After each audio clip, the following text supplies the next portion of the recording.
Hi, my name is Norman. Welcome.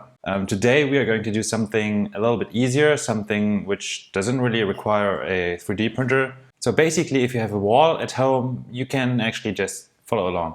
This pegboard here is really nice because it's so handy. It puts all the tools which I frequently use right at hand, caliper, no problem. I already printed a lot of mods for this pegboard without showing you this here on this channel. Maybe one day I will design another one and then you can follow along. But for today, we're going to use the space above. As you can tell here already, there is one gigantic board which is going to be an upper shelf but also a lamp.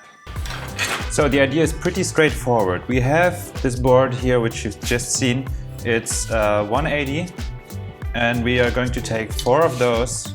1, 2, 3, and 4 and divide the 180 board into 3 equal pieces. And then we're going to take this light strip here and just put as many LEDs as we can on the bottom side of the board.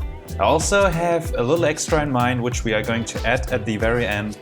Just stay tuned because I think that's going to be really cool for YouTubing people.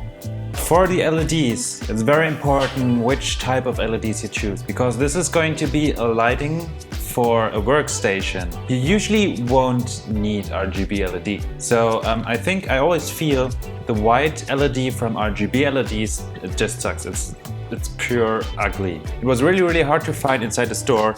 This was the only one available with pure white and also 6500K. So the K number is actually kind of confusing, at least here in Germany. You have what is called warm white, which is a colder Kelvin degree number, and you have cold white, which is a higher or hotter Kelvin degree number, because a flame, it burns, the hotter it burns, the brighter it gets, the whiter it gets. However, this is cold white 6500K. They only had this one in the store at 10 meters. I definitely won't need 10 meters, but still, I think we are just going to add as much as we can. Also, cool thing, and also another reason why we actually want to use the pure white and no RGB. I hate these packages. So the pure white, actually, as you can see or not see, it has 2 connections only. So RGB usually has 4 connections, I believe, RGB and ground, and the whites usually only have 2, which is ground and VCC voltage. This is going to save us a little bit of work. Also, we will have nicer white tones, hopefully. Okay, so we're just gonna lay out first 1, 2, 3, 4, and we're gonna start marking. Mark 60. And just to keep the symmetry, we are not going to take another 60 from this side. So instead we are going to measure from the other end, which is out of the frame because this thing is way too long. So we have an exact symmetry, and if anything would be wrong in calculations and all that, it still would be at least symmetric. So that will do, I believe.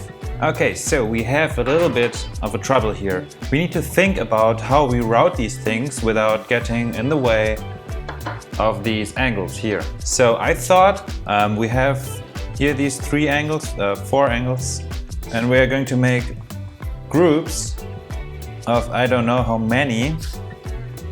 Use my brain. Okay, we got input here in that way. I think rows of 5 will do.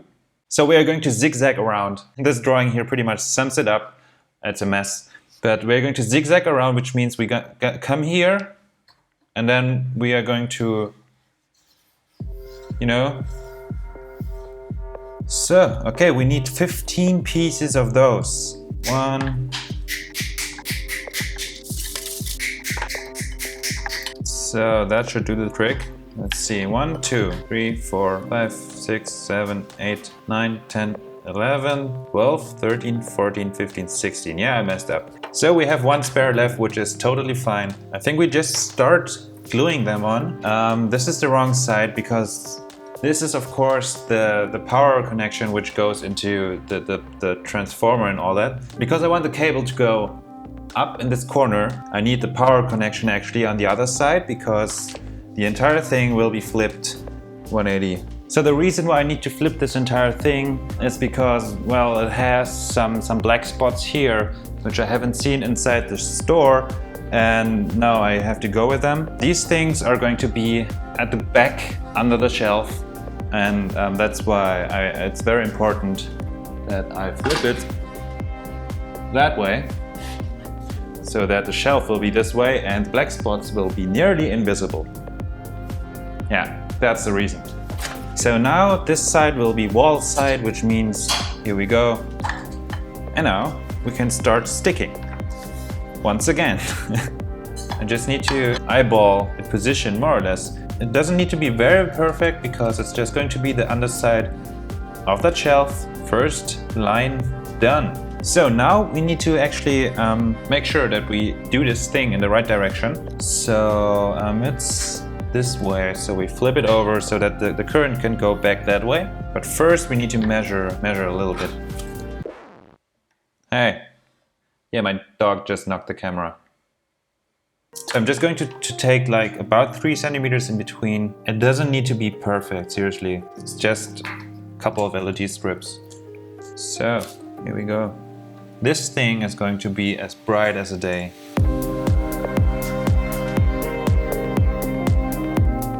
Okay, so I spontaneously decided to add the remaining LEDs here right in front as a row going all the way along the shelf. I think this is totally not necessary, but it will definitely help to light up the workspace here. So I might as well just take it. Also, I pre-drilled the holes already for these things. I don't know why, it's just, you know, it just felt right doing it right now. Yeah, this will work. But we are not going to attach them right now to the board because I think it's easier to attach these things to the wall without having the board attached to those. If that makes any sense. So we are going to start soldering before I continue talking gibberish, and yeah.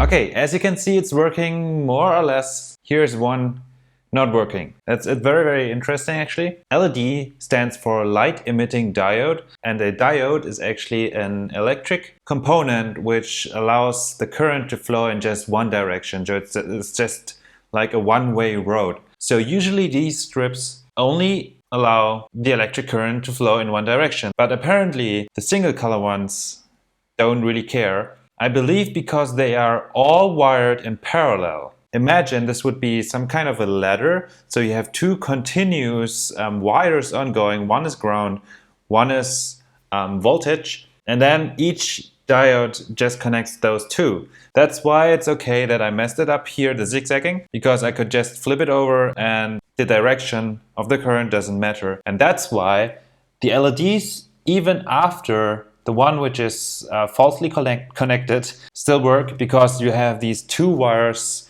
still going, but yeah, it needs the current to be the other way around. So I'm going to unplug everything, turn on this one, and you know, redo this one single strip here. And here we go. We're ready for the next step, which is... yeah, what's the next step? Yeah, that's right. So we have power connection here, and it's just running directly into the plug. So there's one very important thing missing, a switch.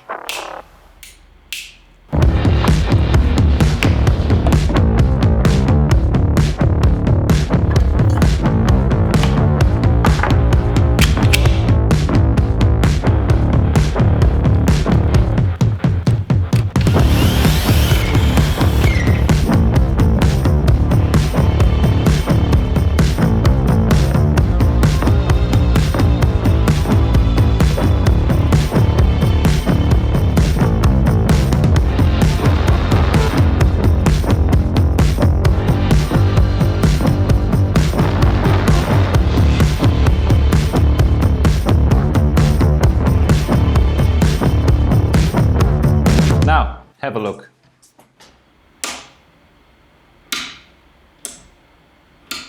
So I installed a switch here in front, so later when it's mounted that way, the switch will be in the front corner.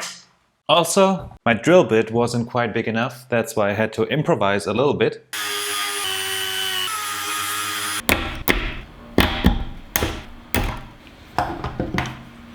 And of course, you guys know it, I use tons of hot glue once again to secure everything. I love hot glue, I love using hot glue. It makes sure that everything stays in place. Also, it adds an additional layer of isolation. And just in case, if it gets wet or something, also you don't need to worry about that.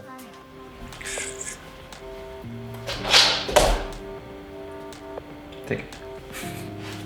So now let me show you the little something I was talking about earlier. When you're having the shelf up there, it's really nice, of course. But you know what I was thinking? It's also a very nice place to have like a overhead angle for the camera. So I came up with an idea how to actually have that thing really nicely mounted. Okay, so to make this happen, of course, we need a ball joint. This is just like a very cheap ball joint. It came with a tripod, which is currently here. This is a quick release plate and it has a 3/8 inch screw at the bottom.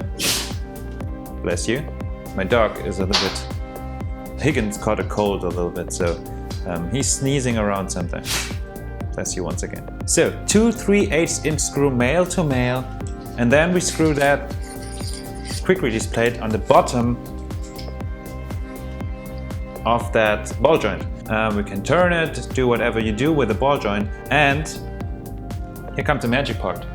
I had this one lying around. I used that one for rigging up with my old camera. Actually, I once had a Canon M3, and this is basically a very long quick release plate, but the thing which goes on the bottom of the camera. You can actually mount this thing with screws directly onto that shelf, and then you can just slide this quick release thing in. Here we go, and it's secure. Also, good thing is once this thing is actually screwed on to the top of the shelf, you know, you can slide that thing to the very left or very right, depending on where you want to have the camera positioned. And since this thing is mounted with screws on top of the shelf, it actually makes me feel quite confident to mount my very expensive camera on that. I think that's pretty cool.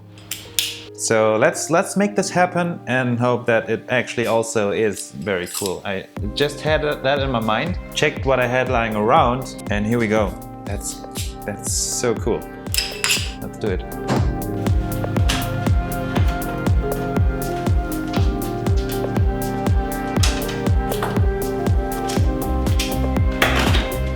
Actually, we need countersunk screws because you need to slide that quick release plate along the other quick release thing. Gimmick. So yeah, I have a countersink drill bit, but this is actually for wood and this is aluminium, so I don't know exactly how this is going to work, if it's going to work, but we are just going to give it a shot and probably break that poor drill bit here.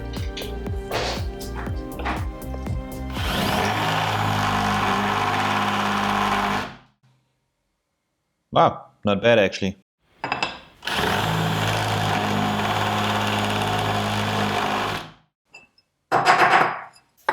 Okay, I'm actually kind of surprised that it worked, but it's really not recommended. You're going to break your tools and, you know, tools are expensive, don't do that. But sometimes you gotta do what you gotta do.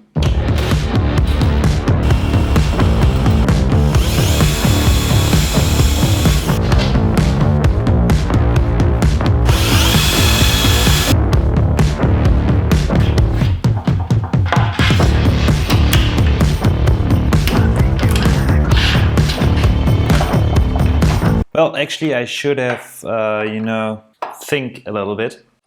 We first need to oil this thing up. Not only this is going to help a little bit with, you know, aging and all that, also going to make the wood look a lot nicer. Just apply a little bit of oil,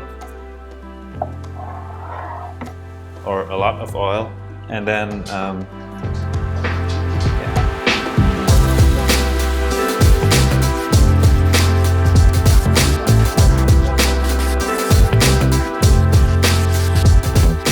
So there are a lot of reasons why you do this as a last step, but one of them is also that these self-adhesive light strips are very infamous for being not very self-adhesive. You're gonna make sure that they have the best surface to attach on, and obviously an oily surface is not very good.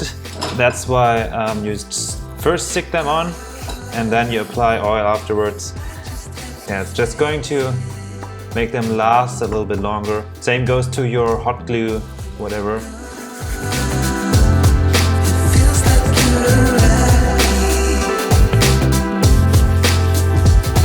So usually when you apply this type of oil, you let it rest for at least 24 hours, if not more, because the oil needs time to soak into the wood. Also, sometimes you apply multiple coatings, but for today I'm just going to walk the dog a little bit, wait for an hour because I'm impatient, I want to finish this project, and just apply one coating.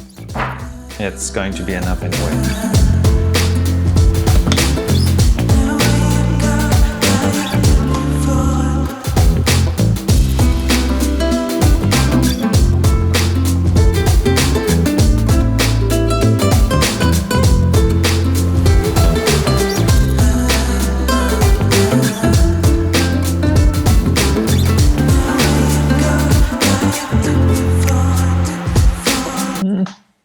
Still a tiny little bit greasy, but I think it's okay. It's okay. So let's put this thing to the wall and call it a day.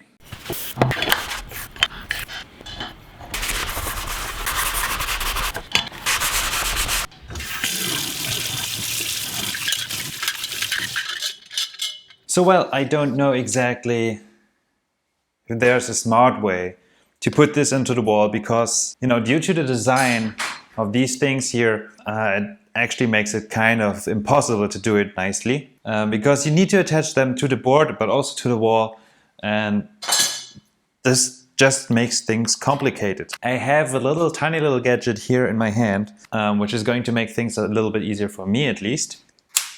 Now look at that. Lasers. Good thing is this laser here is hanging freely. You can see it if I poke it.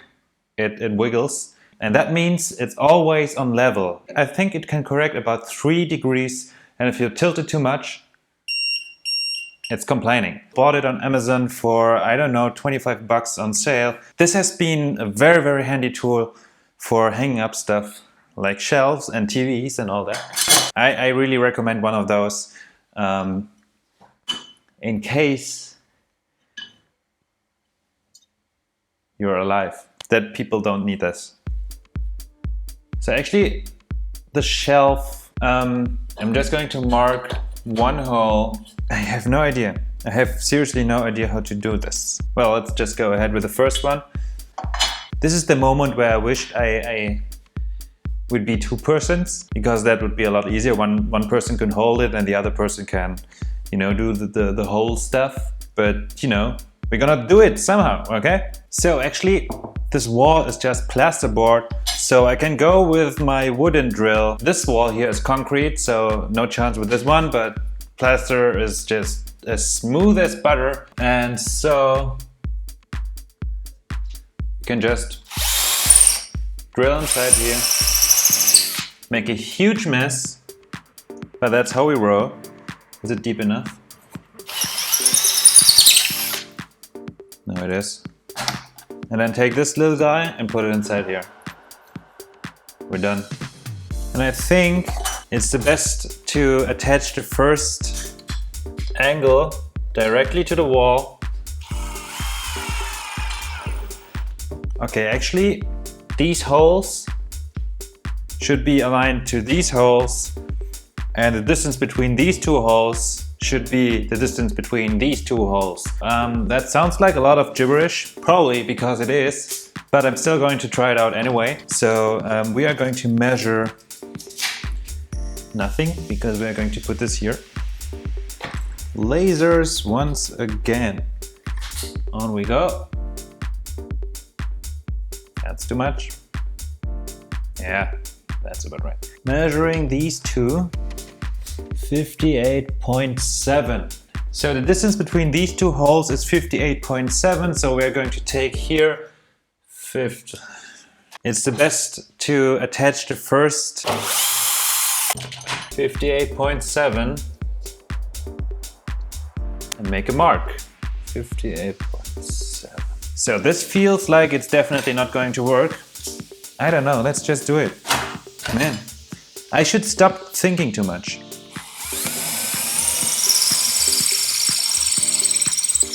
What a mess. And next one. This is so bad. It feels so wrong. 59.7. Go 59.7. And 59.6.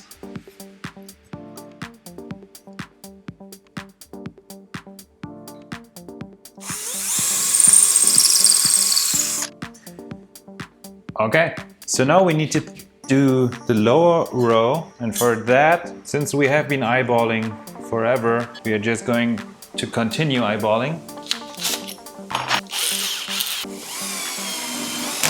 Yeah, who needs precise measurements anyway, right? I'm going to regret this so much. I have 4 holes to make and I just realized that I only have 3 of those things left. We are just going to make 1 directly into the wall. Because we can. I think it will hold anyway. This shelf is not going to hold that much. It's going to hold the camera and its own weight, but I do not plan to put a lot of things on it. I won't put any books on it, or I don't know, children, animals, dogs. No, he's gonna stay on the floor. Yeah, no worries. No worries. Let's do this.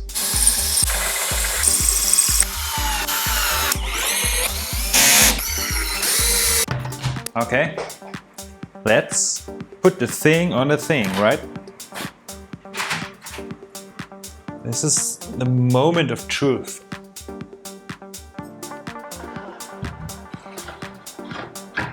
Well, this is obvious because I used that laser. All of these are aligned, but the problem is, are the holes below aligned? So let's check the holes. This one feels great, awesome. Oh, this is already not good, not good.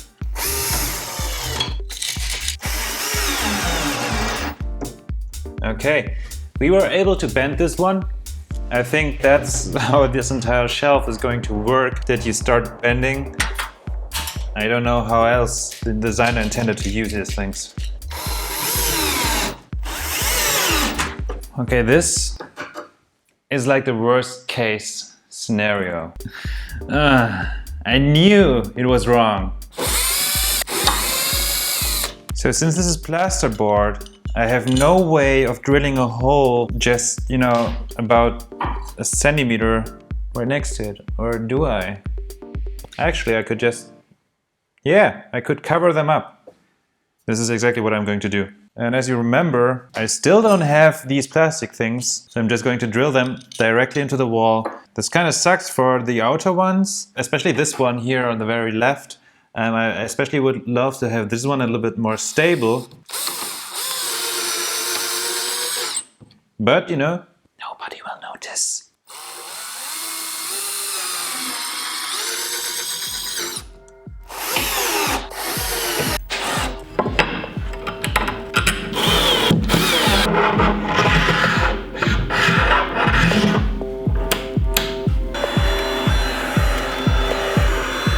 Last step is actually, you know, getting power up there into the corner. I found that these IKEA boxes are quite useless. The idea is really nice, but half of it doesn't last very long and the other half doesn't last at all. Still, we are going to use these wire clamps here to clamp the wires. Just plug it in over here and start from the top and go down to the bottom, and then down at the bottom we can actually make it nice. Okay, so this is just wrapped up. Power coming from here. Turn it on, running all the way up there. Here's the power switch. Oh yeah. Okay, so now let's just act like you're seeing this the first time. Turn it on. Here we go. Let me just turn on the other lights here real quickly. Well, I expected it to be blue, but seriously, I didn't know that it would turn out that blue. So in real life, it's actually quite okay. But on camera, after looking through the footage, I thought I was just like, no, we need to do something about that. So in the store, the selection of light temperature is actually quite limited. They only had 3K or 6.5K at a reasonable price. Everything in between was way overpriced. Yeah, I thought let's just go a little bit colder and it's gonna be fine. Apparently it's not. So the sweet spot of light temperature is actually about 5K, 5.2 or something. So this is a value we need to achieve to get a proper light for, for a camera and all that stuff. So I have these really amazing light panels. They're very versatile. And you can see this is also an array of LEDs. And cool thing is actually, well, it's battery powered, number one. And number two, you can also choose your light color. So you have two sets of LEDs. One is being cold white and the other one is being warm white. And you can combine both of them to get something in between. Let me just show you the same again. You have two knobs in the back, warm white, cold white, in between. And in between is what we want. So basically with this thing here, we learned that we can actually combine two different light colors to achieve another light color. That actually makes a lot of sense, but still, yeah, of course, it's kind of obvious, but still it's kind of nice to have a presentation, a visual presentation before spending more money on the project. So to achieve a nicer white color, I went back to the store, got a strip of 3K white, which is a very yellowish white. Unfortunately, you cannot dim these LED strips. So what we are going to do is we are going to calculate, assuming that every LED has the same brightness, and we are going to calculate a light ratio between warm white and cold white and hopefully achieve a nice temperature, which is a lot more usable on camera. So for that, I figured 60% will stay the light color as is, and 40% will be the new yellowish 3000K, and both of those will combine to about 5100. So this is more or less the ideal daylight color for whites, I hope. So let's just try this out. We need to get this thing off the wall again, remove a couple of strips, and then replace them with these. Luckily both of them have 12 volts, so I don't need to worry about that. And then let's just hope that the color is right and go on with our lives.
As lucky as I am, of course, these two LED strips did not have the same brightness. So I hung it up and I realized when turning it on that, the colors still were quite warm enough. So I added another row of warm white LEDs. So yeah, now it's 50-50 and we have a way nicer color. Let me just turn this on. So I don't know if you can see any difference because this lamp here is very, very bright and basically also, is very blown out in the back. So you can't really tell the difference. Maybe for comparison, I have these very, very cool Lego pencils here. And as you can see, they have a lot of colors. With the first version of that shelf, basically all the colors are more or less blown out. Also, look at my skin tones; they're just gone. And now with a little pinch of warm white, yeah, everything looks just a lot more natural and usable for video.